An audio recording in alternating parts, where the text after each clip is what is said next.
ഈ ഒരു വേദി ഇങ്ങനെ ഒരു സദസ്സ് എനിക്ക് അവസരം ക്രിയേറ്റ് ചെയ്ത് നിങ്ങൾ കേരളക്കാരെ തന്നെയാണ്, നാട്ടുകാരെ തന്നെയാണ്. അപ്പൊ ജനങ്ങൾ തന്നെ ഏറ്റെടുത്തതിൽ വളരെയധികം സന്തോഷമുണ്ട്.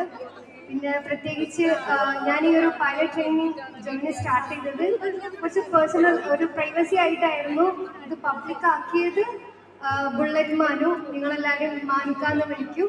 അപ്പൊ അദ്ദേഹമാണ് ഈ ഒരു എൻ്റെ ഒരു ജേർണി പബ്ലിക് ആക്കിയത്. അപ്പോൾ ഈ ഒരു വീട്ടിലെത്തിയത് വളരെയധികം സന്തോഷമുണ്ട്. പിന്നെ എല്ലാവരും ചോദിക്കാറുണ്ട്, കുറെ കുട്ടികൾ പൈലറ്റ് ട്രെയിനിങ് പഠിക്കുന്നുണ്ടല്ലോ ജുമാന, നീ മാത്രം ഇങ്ങനെ ഫേമസ് ആയി ചോദിക്കാറുണ്ട്. അപ്പോൾ ഞാനെന്ന് പറയുന്നത് ചെറിയൊരു ഓർഡിനറി ഫാമിലിയിൽ നിന്ന് വന്ന ഒരു കുട്ടിയാണ്. ഉപ്പ ഹത്തീബാണ്, നിങ്ങൾക്ക് എല്ലാവർക്കും അറിയാമായിരിക്കും. പിന്നെ അതുമല്ല ഈ പൈലറ്റ് ട്രെയിനിങ് എന്ന് പറയുന്നത് ഭയങ്കര കോസ്റ്റ്ലിയാണ്. പിന്നെ ആസ് എ മുസ്ലിം ഗേൾ എന്ന നിലയിൽ ഒരു ഹിജാബ് ഇട്ട് ഒരു പൈലറ്റ് ട്രെയിനിങ് തുടരണം എന്നുണ്ടെന്നുണ്ടെങ്കിൽ കുറച്ച് റിസ്കി ആണ്.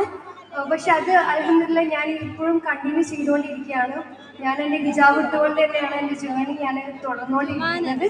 ഇനി അവസാനം വരെയും കമ്മ്യൂണിറ്റിനോടാണ് വളരെ താങ്ക്സ് പറയാനുള്ളത്. അതുപോലെ തന്നെ എൻ്റെ പാരൻസിനോട് താങ്ക് യു പറയുന്നു. പിന്നെ ഇത്രയേ ഉള്ളൂ, കൂടുതലൊന്നും സംസാരിക്കാനില്ല. Thank you so much.